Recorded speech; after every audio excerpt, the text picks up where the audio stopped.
Welcome to the Daily Horror Habit Podcast. I'm your host, Jay Krieger, bringing you daily reviews of currently streaming horror movies for your twisted pleasure. Be aware that these reviews may include mild spoilers. And as always, I hope you enjoy.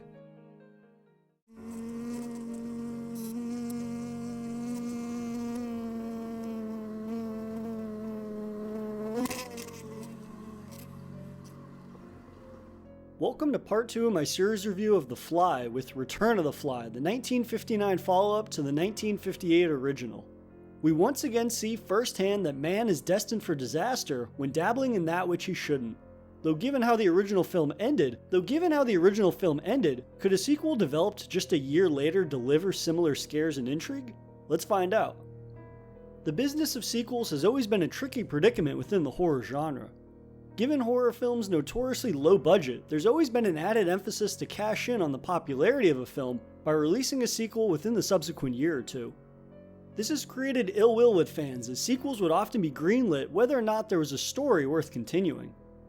This was a predicament that was around long before slashers would garner the reputation of churning out so many sequels that fans often joked a series would eventually send the killer to space, which they actually did in 2 instances. The best sequels have always been the ones that evolve on the original film, a fairly basic and simplistic concept that can be executed on in a variety of ways.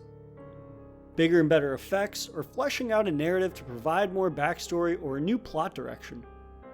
In the case of The Return of the Fly, it's an example of a follow-up that neither delivers on bigger and better scares or narrative that justifies a continuation of the first film. Written and directed by Edward Burns, Return of the Fly picks up several years after the events of the first film, with Felipe Delambre, played by Brett Hazley, the son of the Fly, burying his mother. Felipe is accompanied by his uncle Francois, once again Vincent Price returning to reprise the role from the first film.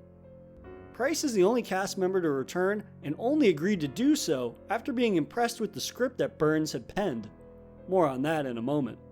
Felipe is determined to continue his father's work with teleportation, and against his uncle's wishes, proceeds with the help of his shifty business partner Ronald Holmes.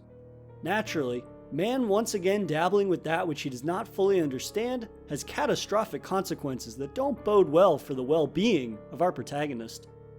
As I said a moment ago, Price only returned as he was impressed by the script, though this ended up amounting to an unintentional bait and switch, as once he agreed to the film, the studio enacted drastic rewrites to the script. And while specifics of the narrative avenues the plot could travel down are unknown, it wasn't the film Price signed up for, and what we ended up with is an unremarkable sequel. Before diving into the narrative shortcomings and its meandering pacing, the bizarre decision to shoot the sequel in black and white must be addressed. A perplexing decision to follow up the fantastical color-rich palette of the original film with black and white film had to be a result of the studio attempting to save a buck while cashing in on the notoriety of the original film. A maddening decision that truly undercuts the effectiveness of the sequel, as well as showing how little confidence the studio seemingly had or cared for Return of the Fly. This is backed up by the film being written to reuse the sets of the original film, which on paper isn't necessarily a bad thing, but when paired with an underwhelming narrative and the black and white presentation, it feels more lazy than resourceful. The only positive about the black and white presentation is that once again, Shout Factory's Blu-ray transfer is absolutely gorgeous. Rich detail pops out of every frame, it's just a shame the narrative isn't as strong as the restoration itself. Where the narrative differs from the original is that Felipe's business partner Roland hatches a plan to steal his research, selling it to the highest bidder. This ultimately results in Roland using the teleporter to hide Felipe's body. After a scuffle, and in a sinister act, he throws a fly into the teleporter with him. This of course results in Felipe is unfortunately destined to suffer the same fate as his father, as he's transformed into the hellish, half-man, half-fly monstrosity, simply known as the Fly. While the makeup effects of the first film were impressive, again, the black and white here doesn't help the presentation, but ultimately, the failure lies in making the Fly's limbs big as shit. A new side effect of the teleporter technology arises as test subjects come through with giganticism. We see this when a rabbit comes back twice its size, and when a human is crossed with a rabbit and comes back with massive paws. There's also a particularly disturbing scene where a rabbit comes back with massive human hands. These 2 brief instances are perfectly acceptable in their desired effect of showing the horrors of technology when improperly used. But when it comes to the fly itself, the head is the size of a marching band drum, making it more laughable than scary.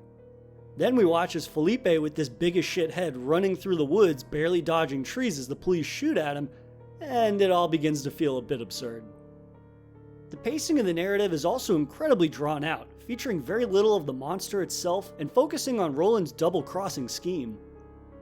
The film comes across as feeling ill-conceived, essentially telling a story that doesn't justify its own existence and skimping on what people want in a sequel, failing to meet the bigger and better ethos of horror sequels. I can't help but walk away feeling disappointed with the follow-up to The Fly. Even Vincent Price's performance cannot muster up the heart this sequel so desperately needs. The film should have focused on the haunting reality that the son's determination to finish what his father started ultimately will lead to him paying the price for his father's sins.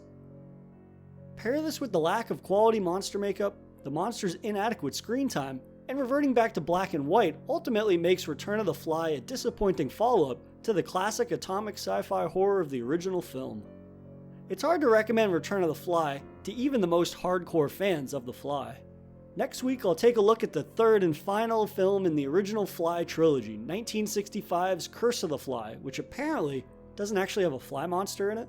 I'm not so sure that bodes entirely well for the film, but it does mean that there's only one more film between me and my revisit of Cronenberg's masterful remake of the original Fly. And that'll do it for another episode of Daily Horror Habit, and I'll see you guys next week for more daily horror movie reviews. If you enjoyed this episode, please subscribe to Daily Horror Habit on your preferred streaming service and follow @Daily Horror Habit on Instagram and @Daily Horror Pod on Twitter.